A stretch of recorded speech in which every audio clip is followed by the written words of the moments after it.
The live TV, सच सबसे आगे। नमस्कार, द लाइव टीवी देख रहे हैं आप। आपके साथ मैं हूं आदित्य कुमार। उत्तर प्रदेश के छठे चरण का मतदान हो रहा है। 10 जिलों की 57 विधानसभा सीटों पर मतदान हो रहा है। इस वक्त हम अंबेडकर नगर में मौजूद हैं। पश्चिम बंगाल से जो बुरी खबर भारतीय जनता पार्टी के लिए निकलकर सामने आई वो ये है कि वहां पर निकाय चुनाव हुए थे। निकाय चुनाव के जो नतीजे निकलकर सामने आए हैं, नगर पालिका के जो नतीजे हैं वो दिखा रहे हैं कि 108 में से 102 पर टीएमसी का कब्जा हुआ है, यानी भारतीय जनता पार्टी का वहां से सुपड़ा साफ हुआ है। ऐसी खबर निकलकर सामने आई है। तो आप समझिए कि आज छठे चरण का उत्तर प्रदेश में मतदान हो रहा है। उससे पहले भारतीय जनता पार्टी के लिए ये एक बुरी खबर निकलकर सामने आई। डिटेलिंग भी थोड़ी सी आपको बताते हैं क्या क्या चीजें वहां हुई हैं, किन किन सीटों पर जो है टीएमसी का कब्जा हुआ है। 108 सीटें हैं। 108 सीटों में 102 सीटों पर कब्जा हुआ है। इसके पहले हमने आपको खबर 14 फरवरी को बताई थी, जब दूसरे चरण के मतदान हो रहे थे। उस वक्त भी 4 नगर निकाय थे, जिनमें चारों में से भारतीय जनता पार्टी का पूरी तरह सफाया हो गया था। वहां पश्चिम बंगाल में टीएमसी ने जीत हासिल की थी। तो अब बताना चाहेंगे हम, देखिए कौन कौन सी सीटें हैं, यह भी जानना बेहद जरूरी है। 108 नगर पालिकाओं में 102 पर बंपर जीत हासिल की है, जबकि लेफ्ट ने एक नगर पालिका ताहिरपुर है अपना खाता खोलते हुए जीत हासिल की है। जबकि 4 नगर पालिकाओं पर त्रिशंकु नगर पालिका हुई है। बेलडांगा, एगरा, चापदीन 3 नगर पालिका में से किसी भी पार्टी को स्पष्ट बहुमत नहीं मिला। इस पूरे चुनाव में साफ तौर पर बीजेपी की बात करें तो बीजेपी ने कोई जीत हासिल नहीं की है और बंगाल की राजनीति पर पूरी तरह से टीएमसी का कब्जा बरकरार है और बरकरार रहने के आसार भी साफ तौर पर नजर आ रहे हैं। क्योंकि जब 14 फरवरी को नतीजे आए थे, 4 निकाय चुनाव में भी भारतीय जनता पार्टी को करारी शिकस्त दी थी ममता बनर्जी ने। तो ये साफ तौर पर तस्वीरें बताती हैं और ये दर्शाती हैं किस तरह से भारतीय जनता पार्टी एक के बाद एक जो है झटके लगते हुए दिखाई दे रहे हैं। पहला झटका 14 फरवरी को लगा था, जब दूसरे चरण के मतदान हो रहे थे। आज 3 मार्च है, यानी छठे चरण के उत्तर प्रदेश के मतदान हो रहे हैं। यहां भी भारतीय जनता पार्टी को पूरी तरीके से झटका लगता हुआ दिखाई दे रहा है। आप अंदाजा लगा सकते हैं किस तरह से पश्चिम बंगाल में भी यही ख्वाब देखा था भारतीय जनता पार्टी ने, पश्चिम बंगाल में सरकार बनाएंगे। लेकिन जब विधानसभा चुनाव के नतीजे आए, उसके बाद एक के बाद एक जो नतीजे सामने निकल कर आ रहे थे वो सही तौर पर दर्शा रहे थे किस तरह से भारतीय जनता पार्टी का वहां सुपड़ा साफ होता हुआ नजर आ रहा था। अगर बात की जाए, हम उपचुनाव की भी बात करें तो उपचुनाव में भी बीजेपी की करारी शिकस्त हुई थी। उसके बाद अगर बात करें निकाय चुनाव की बात करें, जो अभी 14 फरवरी को नतीजे आए थे, उसके बाद जो आज यानी 3 मार्च को जो नतीजे आए हैं, 108 में से 102 पर कब्जा। इसका मतलब आप समझ सकते हैं, अंदाजा लगा सकते हैं किस तरह से भारतीय जनता पार्टी को क्लीन स्वीप कर दिया पूरी तरह से टीएमसी ने। और ये साफ तौर पर दर्शाता है और ये भारतीय जनता पार्टी के लिए बड़ा झटका भी माना जा रहा है कि ऐसे वक्त में जब उत्तर प्रदेश में चुनाव, उत्तर प्रदेश साथ साथ 5 राज्यों में विधानसभा चुनाव हो रहे हैं। उत्तर प्रदेश हो गया, उत्तराखंड हो गया, पंजाब, मणिपुर, गोवा, यहां पर चुनाव हो रहे हैं और 7 चरण में मतदान होना है। छठे चरण का यह मतदान हो रहा है। इसके बाद 7वें चरण की मतदान प्रक्रिया 7 मार्च को होगी। 10 मार्च को नतीजे आ जाएंगे। उससे पहले जो ये खबरें निकलकर सामने आ रही, जो छोटी छोटी खबरें हैं, चाहे वो ओडिशा से निकलकर सामने आ रही हो या फिर पश्चिम बंगाल से निकलकर सामने आ रही हो, ये सब तस्वीरें जो दर्शाती वो एक तरफ इशारा जरूर करती है कि भारतीय जनता पार्टी के लिए बुरे संकेत हैं ऐसे समय में जब उत्तर प्रदेश में चुनाव हो रहे हो। क्योंकि उत्तर प्रदेश साख है भारतीय जनता पार्टी के लिए भी, और जो पार्टियां लोकसभा चुनाव की तरफ बढ़ेंगी आगे के लिए, उनके लिए एक लिटमस टेस्ट के नाम पर ये देखा जा रहा है। मतदान केंद्र बाहर हम खड़े हैं, लोगों से बातचीत करें जो मतदान करके लोग आ रहे हैं। ये भी देखिए कुछ युवा साथी, इनसे भी बात करना जरूरी है। युवाओं की भागीदारी काफी हद तक रहती है। जैसे कि यहाँ पर पूरा परिवर्तन का मुद्दा सब मतलब लोग करना चाहते हैं। एक्चुअली बीजेपी से सब पूरी तरह एकदम मतलब परेशान हो चुके हैं। चाहे किसान हो, स्टूडेंट हो, हर कोई परेशान हो चुका है। एक्चुअली यहाँ पर आप जो है ग्रुप डी का लेकर देखिए। ग्रुप डी में पहले फॉर्म के समय कोई भी मतलब वैकेंसी के बारे में नहीं बताया था कि इसमें डबल एग्जाम होगा। इसमें डबल एग्जाम हुआ था, स्टूडेंट प्रदर्शन किया, इसमें पीटे भी। और एनटीपीसी का 2019 का 2022 कर दिए। 4 साल 5 साल लगा दे रहे हैं एक वैकेंसी में। उसके बाद देख लीजिए लेखपाल में जो है जनरल का और SC/ST का जो है वैकेंसी आई थी, उसमें जो OBC का सीट ही नहीं थी, वो भी पूरा मतलब सरकार पैसा खा गई।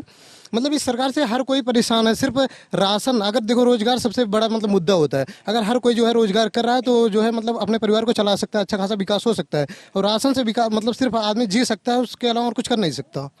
लेकिन बीजेपी वाले खूब कहते हैं राम मंदिर बनवा दिया, ऐसा कर। हमारे कहने मतलब जातिवाद और जो है ये सब कोई मुद्दा नहीं होता, ठीक है। अगर इनको सनातन भगवान और ग्रंथ से जो है विकास करना है तो आप बता ही दीजिए किसी मतलब कितने जो है मतलब जितने भी क्रांतिकारी थे, कितने लोग भगवा बनकर जो है किए थे। जिनको राम भक्त बनना है और अंध भक्त बनना है वो बने फिलहाल। लेकिन ऐसा कुछ नहीं है कि जो है बीजेपी विकास करी। ये देखो, ये नाम बदलने का काम कर रही है, ठीक है। हम तो आज मतलब इतने भी दिन से हम मतलब मीडिया पर बोल भी रहे हैं कि मतलब कोई ऐसे बीजेपी वाले हमको बता दें कि उनका टोटल योजना, हम जब बीजेपी की योजना की बात करते हैं तो हर कोई जो है सीएम की योजना बता ही नहीं पाता। कोई एक अभ्युदय योजना है ISPCS की, उसमें आप बता दीजिए फैजाबाद, इलाहाबाद, लखनऊ, कहीं पर भी बता दीजिए कितने कोचिंग खुले हैं और कितने स्टूडेंट उसमें जो है मतलब एडमिशन लिए हैं, कोई है नहीं। और दूसरी बात तो ये है कि मतलब राशन से कितना चलेगा। अब ये भी मार्च तक 2000 रुपए भी हम दे रहे हैं। और 2000 रुपये से क्या होगा? 2000 का जो है मतलब रुपए दे रहे हैं, 20,000 मतलब खिला ले रहे हैं जानवरों से, क्या होगा? खुद सोचिए। जानवर बड़ा मुद्दा है यहाँ। बहुत बड़ा मुद्दा है जानवर, हर कोई परेशान है। बताइए, कोई सही से सोने को नहीं पा रहा है, रात दिन हमेशा जो है किसान खेत में पड़े हैं, तो घर में कौन रहेगा फिलहाल? और इसका वो जो है सेंटर का देख लीजिए आप, मतलब किसान इतना ज़्यादा परेशान थे। बताइए, 1.5 साल जो है आंदोलन चला, कोई आंदोलन ऐसा चला था? तो आंदोलन किसानों को सबसे बड़ा आंदोलन यही बात है ना, हम किसान हैं तो हम किसानों की बात करते हैं, स्टूडेंट है स्टूडेंट की बात करते हैं। हमको भगवाधारी और राम मंदिर से नहीं विकास, मतलब विकास नहीं होना चाहिए, हमको पता है। एक्चुअली ये भगवा से क्या होगा, आप खुद ही सोच लीजिए। जितने भी मुद्दा हम तो पूछते हैं, बीजेपी वाले कोई भी मिल जाए उससे भी पूछते हैं कि अपना कोई मुद्दा वो सही से गिना दें।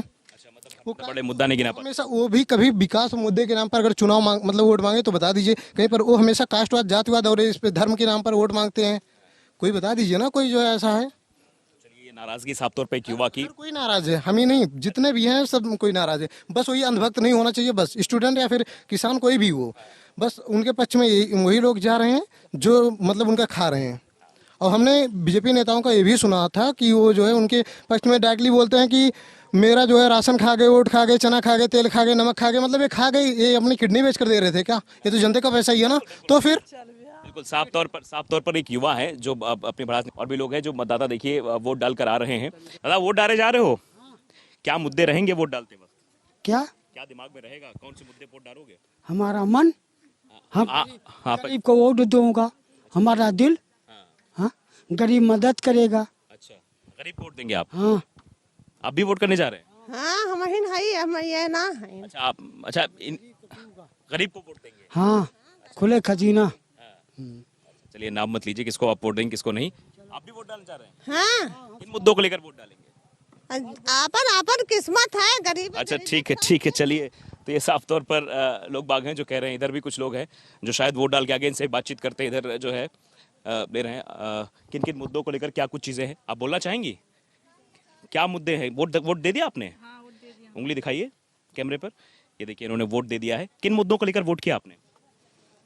हम सरकार बदलना चाहते हैं इस बार। क्यों? क्योंकि इस सरकार से जनता तो, गरीब लोग तो बिल्कुल खुश नहीं है, इसीलिए हम लोग सरकार को बदलना चाहते हैं। क्या कर दिया है सरकार ने ऐसा कि गरीब परेशान हो गया? गरीब को सेवाएं तो दी जाती है लेकिन छोटे लोगों तक पहुंचती नहीं है। अच्छा, यही हम कहना चाहेंगे सरकार से। अच्छा, आप क्या करती हैं? हम तो पढ़ाई कर रहे थे, छोड़ दिए पढ़ाई। पढ़ाई छोड़ दी आपने, क्यों? पढ़ाई क्या करें, जो कर रहे थे कंप्लीट हो गया, उससे आगे हमारी व्यवस्था नहीं है, इसीलिए नहीं करना चाहते हैं। अच्छा, तो रोजगार के लिए तलाश नहीं कर रहे हैं आप रोजगार? क्योंकि कहते तो रहे हैं कि हम बहुत बढ़ावा दे रहे हैं महिलाओं को। क्या बढ़ावा दे रहे हैं? सुविधा कुछ पहुंचेगी हम लोग तभी तो बढ़ावा मिलेगा। कोई सुविधा नहीं पहुंच रही आप तक? यस नहीं। अच्छा, पिताजी क्या करते हैं आपके? पिताजी हमारे किसान हैं। किसान है, तो खेत वेत से कोई समस्या, वो मतलब जो आवारा पशु से कोई समस्या तो नहीं है उनको? बहुत समस्या है। हम लोगों का खेत दूर दूर है, करीब में है नहीं, इसलिए वहाँ तक हम ना पहुँच पाते हैं, ना तो कोई सुविधा होती है। अगर जो बोते हैं वो साढ़ खा जाते हैं तो क्या करेंगे हम लोग? काफी समस्याएं हैं। बहुत समस्या। चाहते हैं आप लोग? हम लोग बदलाव चाहते हैं, हम तो अखिलेश सरकार चाहते हैं। अच्छा, ठीक है, वो नाम मत लीजिए कौन से चाहते हैं। पोलिंग बूथ पर आप बताइए, वोट कर दिया आपने? सर, किन मुद्दों को लेकर वोट किया है? सर कैमरे पे देखिए, किन मुद्दों को लेकर वोट किया है? मुद्दे बता दीजिए, क्या क्या दिमाग में सोचा होगा? महंगाई, बेरोजगारी, क्या सोचा है दिमाग में? क्या सर, बड़ी समस्याएं हैं। क्या क्या समस्या बताइए। सर, एक तो खेत बेरोजगार हैं सभी लोग, और क्या कहते हैं, गांव में देखिए खेतों में किसान खेती कर रहा है अपनी मेहनत मजबूरी से, और उसे सभी सांड खा जाते हैं, तो उसमें कोई फायदा हो नहीं रहा है किसानों का। और क्या, किसान परेशान हैं। सर। तो आप साफ तौर पर समझिए किसानों की परेशानी है। और यहाँ कुछ लोग भी बैठे हुए हैं, हम बात करते हैं, शायद वोट डाल के वो लोग आ गए हैं और ये पोलिंग बूथ के बाहर ही बैठे हुए हैं, शायद किसी का इंतजार कर रहे हैं, कुछ कर रहे हैं। हम बातचीत करते हैं। दादा, वोट डाल दो सब जने, वोट डाल दो। का मुद्दा रहे कि वोट डाल रहे माँ? है कुछ ही गांव का विकास हो जावे भैया। खड़ंजा फड़ंजा ये जो संडास है, यही सब, नल पानी की तकलीफ, यही सब है। ये सरकार में काम नहीं भोगा कौनो? ये सरकार मजे काम भा है, ये नाई है कि कोनो बहुत गड़बड़ सरकार नाई है। सरकार ठीक है और कम विकास हुआ है, कम विकास हुआ है। अब ये जो अगर बदलाव हो जाए तो ठीक रहे। अगर बदलाव होता है तो भाई कुछ फायदा मिल सकता है। आप लोग भी वोट डाले नहीं डाले हैं? तो नहीं अब हम निकल जाइबे ना, अब चले जाइबे नहीं रहा तो आप बताओ, वोट डाल जा रहे हो ना, कौन कौन मुद्दा वोट डाली हो? जो सही रहे वह का नाम कही जाए और कौन हैं? महंगाई पेल दिए हैं कितना, महंगाई पेल दी ये नहीं योगी और के। योगी जी। हाँ बताओ दादा तो नाराज, महंगाई बढ़ा देना और साढ़ वाड़ जो चलत है खेती। ये नहीं गोल चल लेते का पाए पब्लिक तोरू खेती बैठे तू न पाऊब्या न हम ही पाऊ और तू चढ़ जाइए। हाँ तू बड़ मनई है तुहरे चल रही है का देबा मजदूरी, मजदूरी करब हम तो का देबा। तो कड़ुआ तेल खरीदे जात हो, कितना में है? अरे ये बहुत खराब 200 रुपया किलो बाबा। हाँ महंगाई बहुत है। हाँ तो आप बदलाव चाहत हो, हाँ का सरकार बदल जाए। हाँ सरकार बदल जाए बढ़िया रहे। कोनो काम नहीं करेंगे, और जोगी कौन काम के हैं, कोनो काम नहीं करेंगे कोनो काम। कौन काम के हैं। आई कॉलोनी हमारे सबका मिले तो कॉलोनी नहीं मिली आज तक ले। ये जीत जाते झांका ना आवत, झांके नहीं आओ जो जीत जाते। हाँ अच्छा, सिलेंडर विलेंडर है घर में? कै रुपया का सिलेंडर? अरे हाँ 1000 रुपया ऊपर होएगा है? हाँ बहुत महंग होएगा। अरे बहुत महंगा है जब कहा नहीं फ्री में होए। हाँ फ्री में भरा है तो देखन ना 1000 रुपया लग जात बस आप कहाँ से दे, किसान आदमी कहाँ दे। सही बात, किसान तो परेशान हो जाए फिर। हाँ और खेती कितनी है आपके? खेती साहब कहाँ कितना बात 2 बीघा खेती न हुए कच्चा। 2 बीघा है। और घर कहाँ, घर के एक बहावा। अच्छा, हाँ तो खेती वेती करे जाते हो कि नहीं जाते हो? जाए तो खेती करत हो। हाँ आप साफ तौर पे इस बात से अंदाजा लगाइए कि सरकार से नाराजगी साफ तौर पे देखी जा रही है। छुट्टा जानवर सबसे बड़ा मुद्दा है और उसके बाद महंगाई, बेरोजगारी, युवा परेशान है बेरोजगारी से, इसीलिए युवा जो है लगातार ये कह रहे हैं कि हम बदलाव चाहते हैं। और जो महंगाई है, महंगाई से तो सभी परेशान है। जो भाई 100 रुपए का तेल मिलता था कड़वा वाला खाना बनाने वाला, वो अब 215 के पार हो गया है। और सिलेंडर की अगर बात करें तो उसमें भी भाई आग लगी हुई है। तो ये सारी चीजें मिलाकर अगर हम बात करें तो गांव का एक ही निचोड़ निकल कर सामने आता है कि भाई महंगाई बहुत हो गई है, ई बार तो बदलाव चाहिए थे। हमका हर जगह यही बातें सुनने को मिली हैं।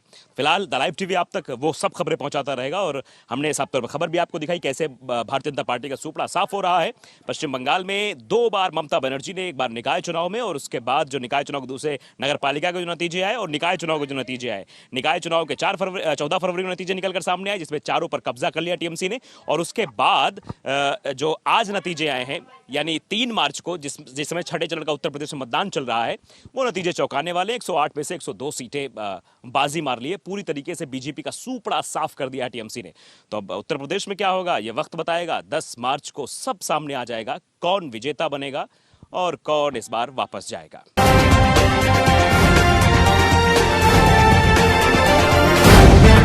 द लाइव टीवी, सच सबसे आगे।